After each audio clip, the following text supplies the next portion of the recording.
Le Move. 7h, 10h. Benoît apparu.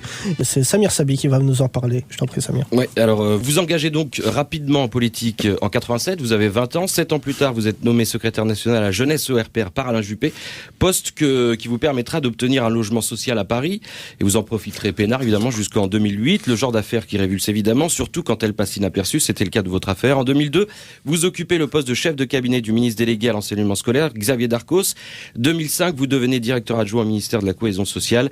2007, député, et puis il y a 2 ans donc, vous entrez au gouvernement et vous êtes depuis secrétaire d'État chargé du logement et de l'urbanisme, mot nouveau, enfin en tout cas récemment depuis le remaniement. Voilà pour le portrait de Monsieur Apparu. Apparemment une réaction, il a dit n'importe quoi pendant ton portrait. Oui, vous savez, on peut toujours réinventer des choses qui n'existent pas. C'était quoi j'ai inventé? Le logement social apparemment. Ah oui, si, c'est avéré, il va y nier évidemment, mais ça. Est-ce que j'ai nié? Non. On peut réinventer la vie, s'amuser à flinguer les politiques comme vous venez de le faire en permanence sur des choses qui sont pas tout à fait justes. Est-ce que c'est ça ou pas? Non, mais c'est pas parce que j'ai eu un logement social. Ouais. Jusqu'en 2008 quand même. Juste un point. Effectivement, j'ai eu un logement social quand j'avais 22 ou 23 ans. Ouais. Parce que je gagnais à l'époque 5 000 francs par mois. Jusqu'en 2008.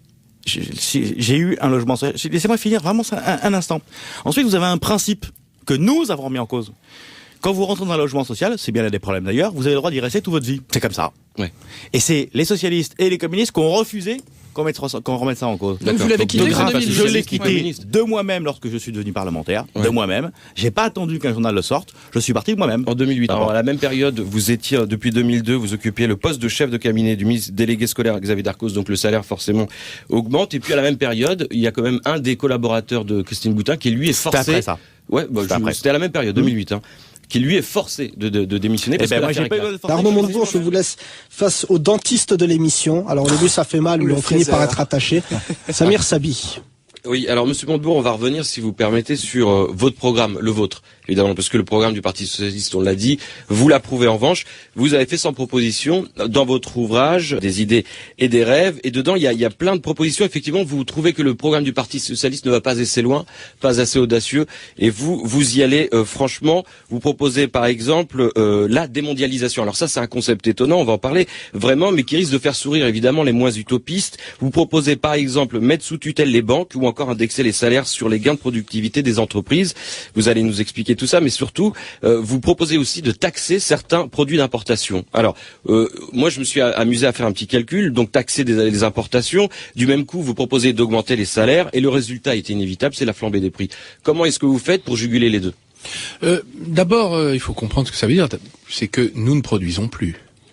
Notre travail, à nous, pour donner du travail à la jeunesse, aux seniors et à tous ceux qui ont besoin de travail pour vivre. C'est de taxer les importations. Non, c'est de reconstruire une industrie. Parce que c'est délirant. Votre démondialisation, c'est un peu ça. Effectivement, oui. Il y a un peu d'écologie, il y a beaucoup de socialisme, il y a pas mal d'utopie. Cette idée de taxer, parce que c'est étonnant, mais on s'imagine que il va falloir faire en sorte que l'Europe y participe à cette taxation des importations. Autrement, il est facile de détourner la France et de faire en sorte que les produits arrivent par un pays tiers qui appartient à l'Union européenne ne peut plus continuer à être une passoire dans la mondialisation.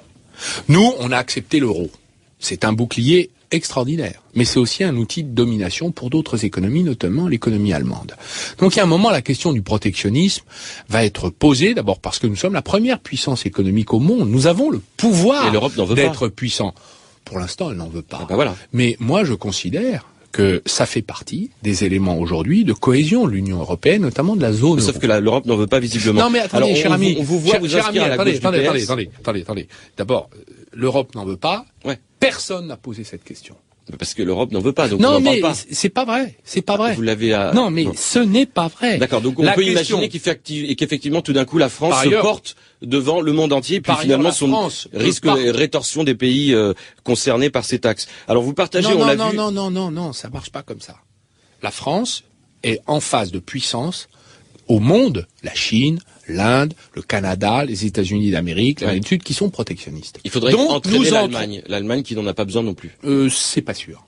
Et cette question doit se poser pour une raison simple, c'est que de toute façon sur le plan extra-européen, ne serait-ce que pour à traité constant. Dernière question, on se rend compte en même temps que, en lisant justement vos 100 propositions, que vous êtes plutôt à la gauche du Parti socialiste. On vous a vu dernièrement dans le Jura avec Monsieur Mélenchon, et c'est vrai que vous n'avez pas forcément d'appui de vos collègues du PS. Si vous ne remportiez pas ces primaires, est-ce qu'on pourrait vous voir au parti de Monsieur Mélenchon? D'abord, je pense que vous faites un contresens sur le fait que vous expliquez je serai à l'aile gauche du Parti socialiste. Je pense que le problème de plus à gauche ou plus à droite ne se pose plus. Mais Mélenchon ne dit pas que des bêtises. De même que Chevènement ne dit pas que des bêtises. Il y a aujourd'hui... Je rappelle que le syndicat de la magistrature, qui est né, a été fondé en 68, en juin 68, et défend les droits et l'indépendance des magistrats vis-à-vis du pouvoir politique. Or, dès 81, le syndicat de la magistrature va soutenir Mitterrand et s'engouffrer même dans le pouvoir politique. Donc c'est là où il y a un vrai problème, c'est que vous parlez dès 68 d'une indépendance de la justice vis-à-vis du pouvoir politique et finalement vous y êtes complètement dès 81. Alors non, moi je dirais pas ça comme ça parce que... Mais c'est ce qui s'est passé, historiquement c'est ça. Ce qui s'est passé, c'est que des membres du syndicat, effectivement, qui est le seul syndicat de gauche et qui assume un positionnement politique au sens large, mais non partisan, c'est-à-dire pas un parti particulier, mais une couleur politique générale, des gens du syndicat, eh bien évidemment, se sont retrouvés dans les cabinets à partir de 81. Le pouvoir exécutif a toujours eu la tentation, eh bien, de maîtriser le pouvoir judiciaire. Jusqu'à ce que Elisabeth Guigou, en 97, prévoit justement une loi où, en l'occurrence la garde des Sceaux, peut interférer directement dans les décisions d'un juge.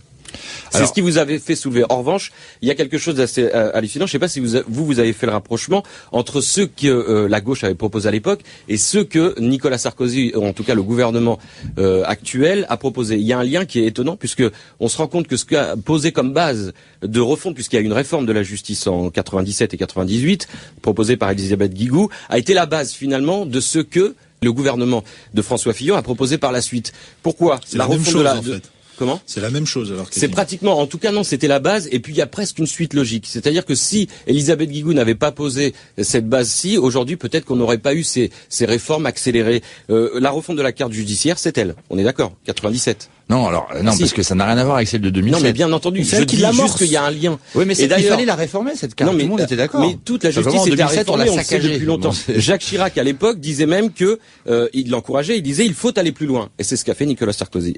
Autre chose, on se souvient à l'époque, vous n'avez pas réagi. Elisabeth Guigou en 97 sort de son chapeau la loi sur la présomption d'innocence, et ça c'est énorme. C'était une bonne loi, ça. Ben alors, je vais vous dire, moi ce qui m'a surpris, c'est que personne n'ait réagi. Pourquoi? Parce que quel est le but de ce texte en réalité? C'est de réduire concrètement les pouvoirs des juges d'instruction en retirant tout simplement les décisions de placement en détention provisoire. Et ça, c'est ce qui va amener aujourd'hui que Nicolas Sarkozy propose la suppression des juges. Ah, je peux répondre juste sur ce point. Tu vas te prendre 2 ans ferme, ça va être qu'on enlève au juge d'instruction son pouvoir de placer en détention. Effectivement, ça diminue ses pouvoirs, ça, objectivement. Mais c'était une bonne chose parce qu'il était quand même assez bizarre que celui qui mène l'enquête, enfin qui supervise l'enquête, ait en plus le pouvoir de placer tout seul en détention quelqu'un. Elisabeth Guigou, bonjour.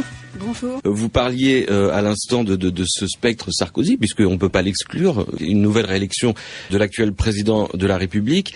En même temps, est-ce qu'il ne faut pas accélérer les choses? La candidature de Ségolène Royal est arrivée, bon, c'est presque pas une surprise. D'abord, comment est-ce que vous l'avez prise, vous, de votre côté? Bah, écoutez, alors c'est vraiment pas une surprise. Moi, j'ai toujours pensé. Voilà. Bon. Elle a été notre candidate en 2007 et j'ai toujours pensé qu'elle se représenterait. D'ailleurs, en revanche, elle accélère les choses. Elle accélère les choses. Oui, et vous estimez de votre côté que les socialistes doivent prendre leur temps, finalement, pour résumer. Mais il n'y a aucune raison de modifier le calendrier. Il y a une contradiction. Le fait que Nicolas Sarkozy puisse encore faire peur. Est-ce qu'il ne faut pas accélérer les choses? Est-ce qu'il ne faut pas que vous vous réveilliez, en quelque sorte? Je crois pas. Je crois pas. Je crois que nous avons besoin d'avoir un projet. Ce projet, il est en cours d'élaboration. Hein, et il sera prêt au printemps. Est-ce que Martine Aubry est réellement, je veux dire, le point central du PS? Est-ce que c'est la colonne vertébrale, puisqu'on l'entend plus depuis un moment, notamment depuis l'annonce de la candidature de Ségolène Royal, elle se ferme?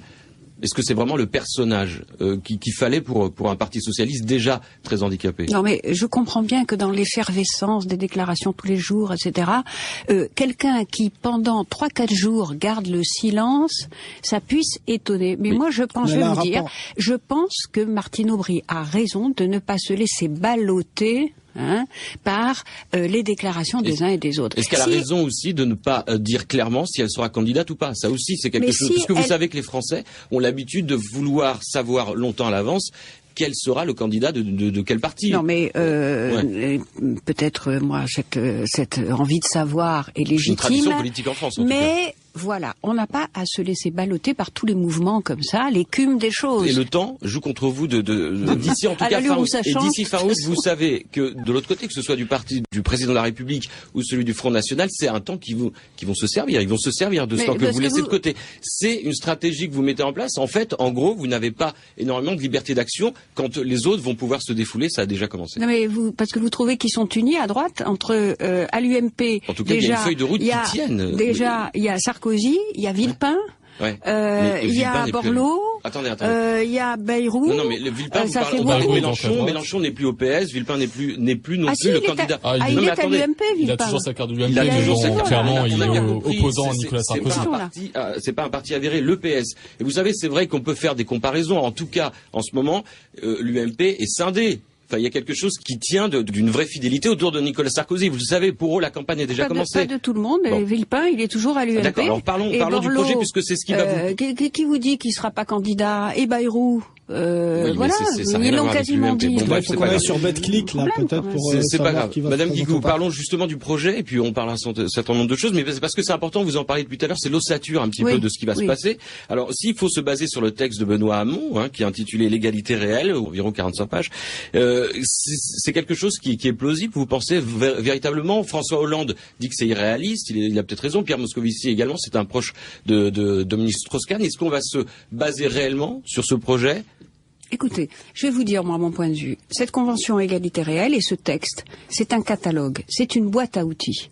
Donc, évidemment qu'on va pas tout faire, parce qu'on peut pas tout faire. Bonjour Madame Paul-Angevin. Alors, on va revenir sur ce label diversité que TF1 a reçu. Puis, on sait que c'est en réalité issu de cette charte de la diversité, et que cette charte de la diversité est destinée à l'origine aux entreprises. Or, vous souhaitez l'imposer, cette charte de la diversité, à tous les partis politiques lors de chaque élection. L'imposer, comment est-ce que vous y prenez? Est-ce que ça veut dire qu'il faut passer par d'autres méthodes, peut-être juridiques, pour faire en sorte que les partis politiques aient une forme de quota de ces minorités visibles? Je pense, l'idée du quota n'est pas forcément une bonne idée, mais il est certain que les entreprises se sont rendues compte qu'il y avait pour une partie de la population de ce pays une sorte de plafond de verre ou même une exclusion totale. Alors, ce que vous dites, c'est que cette responsabilisation des partis doit être accompagnée non pas d'un dispositif juridiquement contraignant, mais d'un engagement volontaire.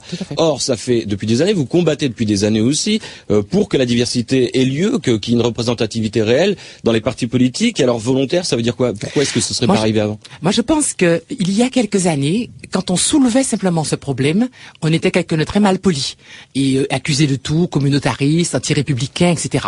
Alors qu'aujourd'hui, les partis politiques se sont rendus compte qu'il y a un vrai sujet. En décembre 2008, pour revenir un peu en arrière, pour montrer à quel point en même temps c'est un sujet difficile, évidemment, vous étiez à l'origine, c'était pratiquement il y a 2 ans jour pour jour, là c'était en décembre 2008, vous étiez à l'origine d'une proposition de loi visant donc à lutter contre les discriminations, proposition qui a été rejetée. Et puis, dans le même temps, on se souvient que Nicolas Sarkozy affirmait à l'époque vouloir faire de ce thème l'une de ses priorités. Il avait même proposé éventuellement de l'inscrire dans la Constitution.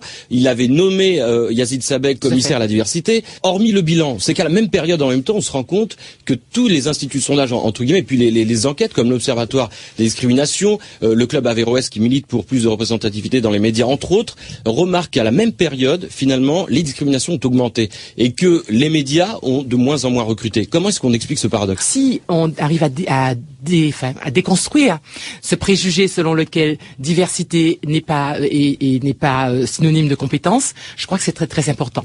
Or, malheureusement, il faut reconnaître